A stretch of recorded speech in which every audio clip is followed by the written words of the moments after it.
നമസ്കാരം. ഇന്നിവിടെ ഞാൻ ചർച്ച ചെയ്യുന്നത് സച്ചിന്താഗതി അഥവാ ഈശ്വരവിശ്വാസം ഇതിനെക്കുറിച്ചാണ്.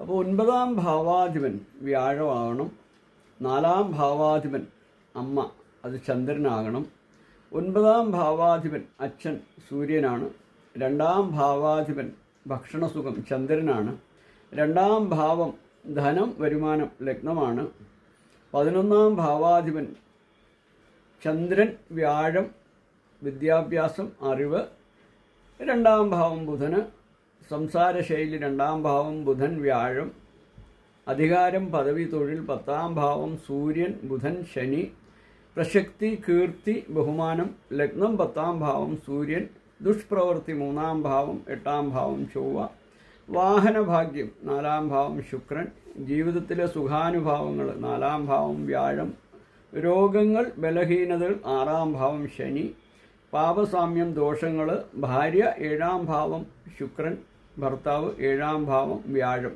ഇതാണ് സച്ചിന്താഗതിയെക്കുറിച്ചുള്ള വിശദീകരണങ്ങൾ.